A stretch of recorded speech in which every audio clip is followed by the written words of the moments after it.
আবারও যুদ্ধের ডাক, আবারও রণক্ষেত্রে পরিণত হতে যাচ্ছে বাংলাদেশ। এবারে ডাক আওয়ামী লীগের। হ্যাঁ, আপনি ঠিকই শুনছেন, আবারও আওয়ামী লীগ মাঠে নেমেছে।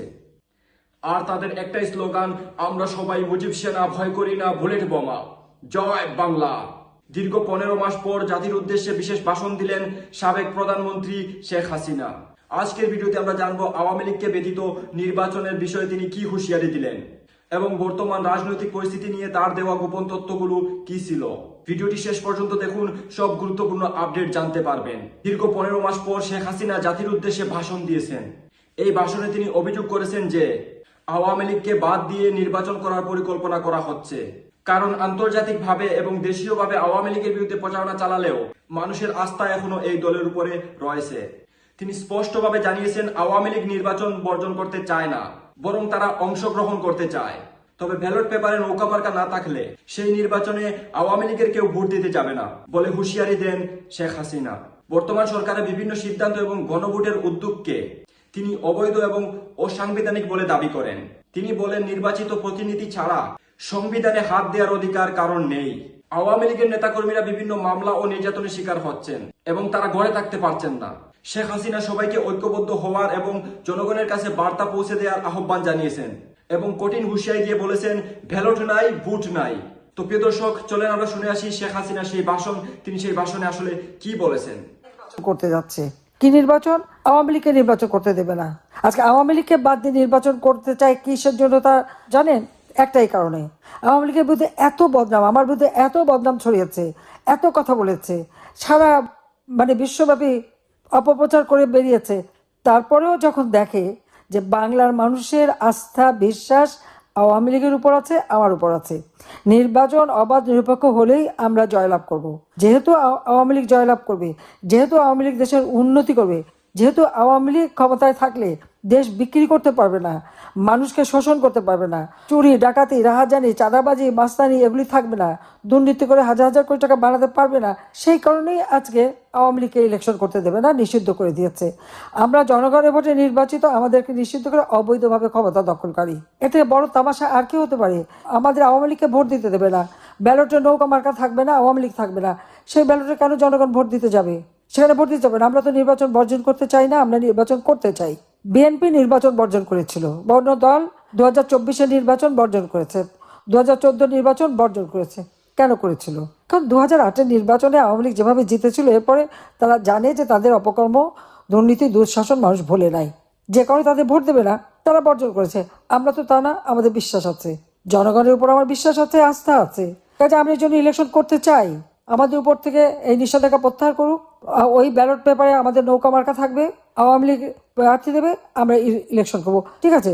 গণতন্ত্রে যদি বিশ্বাস করে, জনগণ যাকে মেনে নেবে, জনগণ যাকে চাইবে তারা হলো ভোট করবে। এটা হলো বাস্তবতা।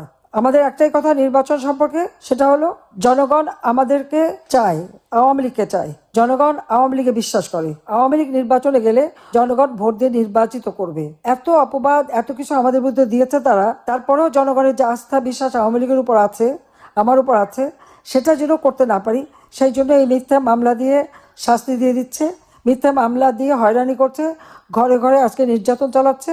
আওয়ামী লীগের কোনো নেতাকর্মী ঘরে থাকতে পারে না, আওয়ামী লীগের নেতাকর্মী একেবারে কোথাও যেতে পারে না, এই অবস্থা করে দিয়েছে।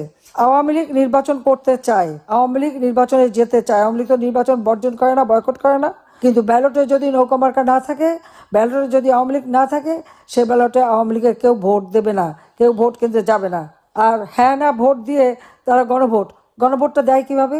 গণভোট দেবার তো তাদের কোনো অধিকার নাই। গণভোট তারা কিভাবে দেয়? কারণ এই গণভোট কোত্থেকে আসছে? এটা তো সাংবিধানিক কোনো ভিত্তি নাই। তাহলে এই গণভোট তারা দেয় কিভাবে, সেটা আমার প্রশ্ন। গণভোট দেবার কোনো অধিকার তাদের নেই, সংবিধানে হাত দেবার তাদের কোনো অধিকার নাই, কারণ এরা নির্বাচিত জনপ্রতিনিধি না। তারা এ পর্যন্ত যতগুলি সিদ্ধান্ত দিয়েছে সবই অবৈধ সরকারের অবৈধ সিদ্ধান্ত। কাজে আমরা জনগণের শক্তিতে বিশ্বাস করি, কারণ জনগণই হচ্ছে আমাদের একমাত্র শক্তি, এটা মাথায় রাখতে হবে এবং সেই জনগণকে সাথে নিয়ে আমাদের চলতে হবে। আজকে প্রত্যেক ঘরে ঘরে এটা পৌঁছে দিতে হবে। আমরা কি কি উন্নতি তাদের জন্য করেছি সেটা যেমন তাদেরকে আমাদের বুঝিয়ে বলতে হবে, সেই সাথে সাথে এটাও আমাদের জানাতে হবে যে নির্বাচন করতে হলে আওয়ামী লীগকে বাদ দিয়ে নির্বাচন করে সেই নির্বাচনের কোনো বৈধতা থাকবে না। বিএনপি নির্বাচন বর্জন করেছিল কারণ 2008-এর নির্বাচনে বিএনপি ভোট পায়নি, জনগণ প্রত্যাখ্যান করেছিল। সেই 2001 থেকে 6 সাল পর্যন্ত তাদের দুঃশাসন, এই কারণে জঙ্গি সন্ত্রাস, সেই কারণে আজকে আওয়ামী লীগ জনগণের ভোট নিয়েই বারবার ক্ষমতা এসেছে। আওয়ামী লীগ জনগণের কল্যাণেই কাজ করে থাকে, আওয়ামী লীগ জনগণের সংগঠন। কাজে এই কথাটা আওয়ামী লীগের প্রত্যেকটা নেতা কর্মীকে মানতে হবে এবং প্রত্যেকটা ঘরে এই বার্তাই পৌঁছে দিতে হবে, প্রত্যেক ভোটারকে পৌঁছে দিতে হবে যে যেখানে আওয়ামী লীগ নেই, যেখানে নৌকা মার্কা নেই, সেখানে কেউ ভোট দিতে যাবে না। আর আমাদের ডিমান্ডটা থাকবে যে আমরা নির্বাচন করতে চাই, এটা জাতীয় আন্তর্জাতিকভাবে এই কথাটা পৌঁছে দিতে হবে। আওয়ামী লীগকে নিষিদ্ধ করেছে, কি চমৎকার ব্যাপার। আওয়ামী লীগ জনগণের ভোটে নির্বাচিত জনপ্রতিনিধিত্ব সরকার। আওয়ামী লীগ জনগণের ভোটে নির্বাচিত হয়েই ক্ষমতায় এসেছে। আওয়ামী লীগ যেখানে জনগণের ভোটে নির্বাচিত, সেই জনগণের ভোটে নির্বাচিতকে নিষিদ্ধ ঘোষণা করে কে? অবৈধভাবে চক্রান্তের মাধ্যমে, ষড়যন্ত্রের মাধ্যমে ক্ষমতা দখলকারী নিরীহ আওয়ামী লীগের নেতাকর্মী, তাদের বিরুদ্ধে সমানে মামলা দিয়ে হয়রানি করা। কাজে এই অবস্থা থেকে জাতিকে মুক্ত করতেই হবে, এই দুঃশাসনের হাত থেকে মুক্ত করতে হবে। তাই সকলকে ঐক্যবদ্ধ থাকতে হবে। কে পারলো কে পারলো না, কে করলো এত দোষ টাকানোর সময় এখন নাই, এটা মাথায় রাখতে হবে। কাজে সবাইকে ঐক্যবদ্ধ হতে হবে। আর এই নির্বাচনের আগে প্রত্যেকে ভোটারদের কাছে যে ওই একটা বার্তায় পৌঁছাতে হবে, ব্যালট নাই, ভোট নাই, এই কথাটা সব জায়গায় জানাতে হবে মানুষকে। এবং আমাদের আওয়ামী লীগের নেতাকর্মী সেটাই করতে হবে। আর জনগণের কাছে সেই বার্তা দিতে হবে যে আমরা তো ইলেকশন করতে চাই, আমরা বিএনপির মতো বর্জন করি না, কারণ জনগণের উপরে আমার আস্থা আছে, বিশ্বাস আছে। নির্বাচন করলে অবশ্যই আওয়ামী লীগ জয়লাভ করবে। কাজে আওয়ামী লীগ যাতে জয়লাভ করতে না পারে সেই জন্য আওয়ামী লীগ নিষিদ্ধ করেছে। আমাদের কথা স্পষ্ট, আওয়ামী লীগের উপর থেকে নিষেধাজ্ঞা প্রত্যাহার করতে হবে। নির্বাচন যাতে অর্থবহ হয়, আওয়ামী লীগ সহ সকল দলকে নির্বাচন করতে দিতে হবে। ভোটের মালিক জনগণ, জনগণ যাতে ভোট দিতে পারে সেই অধিকার তাদের ফিরিয়ে দিতে হবে। আজকে আওয়ামী লীগ নির্বাচন না করা মানে কি? 50%-এর উপর ভোটার ভোট দিতে পারবে না, এটাই তো আসল কথা। তো সেইভাবে জনগণকে বঞ্চিত করার কোনো অধিকার নাই। তাদের অন্ন, বস্ত্র, বাসস্থান, চিকিৎসা, শিক্ষা সব থেকে বঞ্চিত করে দিচ্ছে। এই বঞ্চনার হাত থেকে দেশকে মুক্ত করা, গণতন্ত্র ফিরিয়ে আনা, মানুষের জীবনের শান্তি নিরাপত্তা নিশ্চিত করা, দেশের অর্থনৈতিক উন্নতি করা, এটাই আমাদের লক্ষ্য। বাংলাদেশ যেন আবার তার মর্যাদা ফিরে পায়, সেই লক্ষ্য নিয়ে আমরা কাজ করে যাব। যে শুধু কথা বললে হবে না, প্রত্যেক ঘরে ঘরে বার্তা পৌঁছে দিতে হবে। কাজে আমরা ইলেকশন করতে চাই একটা সুন্দর পরিবেশে, যেখানে সব দল অংশগ্রহণ করতে পারবে এবং ব্যালটে নৌকা মার্কা থাকতে হবে। এটাই আমাদের বক্তব্য। নির্বাচনে জনগণকে এটা বোঝাতে হবে যে যেখানে ব্যালট নাই, ব্যালটে নৌকা নেই, আওয়ামী লীগ নাই, যেখানে আমরা ইলেকশন করতে পারছি না, সেখানে তারা ভোট দিতে যাবে না। তারা ভোট দিতে যাওয়া মানে তাদের উপর জুলুম করা। হ্যাঁ, এরা কিছু হ্যাঁ না ভোট করাবে, সে ভোটের উপর ওই যেমন জিয়াউর রহমান করছিল, 110% ভোট পড়ছিল, না বাক্স পাওয়া যায়নি, সেইভাবে জনগণকে আবার ধোকা দেবে। ধোকা দিয়ে আমাদের সংবিধান, লাখো শহীদের রক্তের বিনিময়ে আমরা যে সংবিধান পেয়েছি, সেই সংবিধান ধ্বংস করতে চাচ্ছে। তো যতই তারা করুক, দিন আসবেই আবার আমরা মুক্তিযুদ্ধের চেতনায় বাংলাদেশকে গড়ে তুলতে পারবো, সে বিশ্বাস আমার আছে। কারণ সত্যের জয় হবে। তো প্রিয় দর্শক, আপনারা শুনলেন শেখ হাসিনা কি বলেছেন।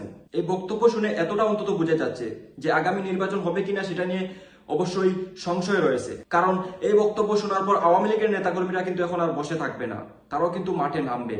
আর সেই জন্যই বলতেছি, বাংলাদেশ যুদ্ধক্ষেত্র বা রণক্ষেত্রে পরিণত হতে যাচ্ছে। এই নির্বাচনের আগে আরো কত প্রাণ যাবে, আরো কত রক্ত বইবে, একমাত্র আল্লাহই ভালো জানেন। তো প্রিয় দর্শক, আমি বলতে চাই, আমি কোনো রাজনীতি করি না বা আমি কোনো রাজনৈতিক ব্যক্তিত্ব নয়। আমি শুধু সাময়িক বিষয়গুলো আপনাদের সামনে তুলে ধরার চেষ্টা করি। তো প্রিয় দর্শক, এখনকার মতো এই পর্যন্ত। দেখা হবে পরবর্তী প্রতিবেদনে। আল্লাহ হাফিজ। আসসালামু আলাইকুম ওয়া রাহমাতুল্লাহি ওয়া বারাকাতুহু।